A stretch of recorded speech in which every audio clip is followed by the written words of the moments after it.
भारत पाकिस्तान के बीच जारी भीषण युद्ध पर लगाम तो लगी, लेकिन इसका कुछ भी असर देखने को नहीं मिला। बता दें कि पाकिस्तान अपनी कायराना हरकतों से बाज नहीं आ रहा है। पाकिस्तान में जहां एक तरफ पीएम शहबाज शरीफ सीज फायर के लिए राजी हो गए हैं, तो वहीं पाकिस्तान आर्मी जनरल आसिम मुनीर इस सीज फायर से नाखुश लग रहे हैं। पाकिस्तानी सेना की ये नाराजगी दिखाती है कि इस बार पाक में कुछ बड़ा होने वाला है। अब ये सब जानकर आपके मन में सवाल आ रहा होगा कि आखिर पाकिस्तान में क्या चल रहा है। क्या पाकिस्तान के मौजूदा हालात तख्ता पलट की ओर इशारा करते हैं? बातों को ना घुमाते हुए आइए आपको पूरा मामला बताते हैं। दरअसल भारत से सीज फायर होने के महज 3 घंटे बाद ही पाकिस्तान ने जम्मू कश्मीर, पंजाब, राजस्थान और गुजरात के कई इलाकों में ड्रोन हमले की कोशिश की। वहीं दूसरी ओर कश्मीर घाटी के कई इलाकों में धमाके की आवाज भी सुनाई दी। अब पाकिस्तानी आका तो सीज फायर के लिए मान गए हैं, लेकिन आसिम मुनीर और उनकी सेना को ये सीज फायर रास नहीं आ रहा है। ऐसे में पाकिस्तानी सेना की ताकत सभी जानते हैं कि पाक सेना देश में सरकार पलटने का दम रखती है। पाकिस्तानी सेना और लोकतांत्रिक सरकार के बीच टकराव कोई नई बात नहीं है। इतिहास गवाह रहा है कि पाकिस्तान में हर बड़ा संकट सत्ता पलट की ओर ले जाता है। पाकिस्तान के ताज़ा हालातों से भी कुछ ऐसा ही देखने को मिल रहा है। जानकारी के मुताबिक पाकिस्तान के सेना प्रमुख जनरल आसिम मुनीर प्रधानमंत्री शहबाज शरीफ की हालिया नीतियों से नाराज बताए जा रहे हैं, खासकर जब भारत के साथ सीमा पर 4 दिन तक चले युद्ध के बाद पाक ने सीज फायर की पहल की। भारतीय सेना ने कई पाकिस्तानी सैन्य ठिकानों को तबाह कर दिया। साथ ही पाक के कई एयरबेस क्षतिग्रस्त हुए और लड़ाकू विमानों के साथ साथ पाक का एयर डिफेंस सिस्टम भी तबाह हो गया। वहीं भारत की ओर से हुए मिसाइल और ड्रोन हमलों को रोक पाने में पाकिस्तान पूरी तरह नाकाम रहा।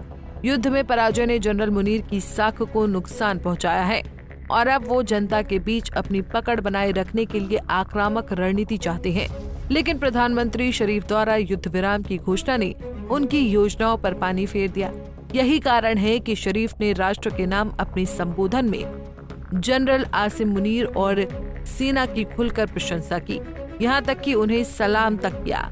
माना जा रहा है कि ये सब जनरल को शांत करने की एक राजनीतिक चाल थी।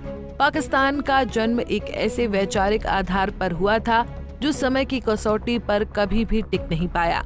धार्मिक पहचान के नाम पर देश बनाना उस वक्त भले ही ऐतिहासिक सफलता कहा गया हो, लेकिन आज ये अवधारणा खुद पाकिस्तान के लिए सबसे बड़ा बोझ बन चुकी है। पाकिस्तान में आज भी बलूचिस्तान, खैबर पख्तूनख्वा और सिंध जैसे क्षेत्रों में अलगाववादी गतिविधियां अपने चरम पर हैं। वहीं पाकिस्तान सरकार की कमजोर पकड़ और सेना का बढ़ता वर्चस्व देश को भीतर से खोखला बना रहा है। भारत से तनाव से पहले ही पाकिस्तान गहरे आर्थिक संकट में फंसा हुआ है। युद्ध से उपजी परेशानियों के बीच पाकिस्तान में सामाजिक उथल-पुथल बढ़ी है। बलूचिस्तान में बीएलए और खैबर पख्तूनख्वा में पीटीएम जैसे संगठनों ने पाक को इस समय गहरी चोट दी है। बहरहाल भारत की ओर से की गई सीज फायर की पहल तेजी से बढ़ती अर्थव्यवस्था के लिए भी महत्वपूर्ण है।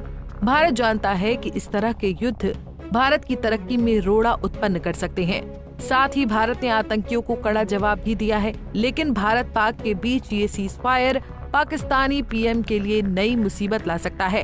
सीज फायर होने के कारण कई पाक आर्मी अफसर खुश नहीं हैं, जिससे शहबाज शरीफ परेशानियों में फंस सकते हैं।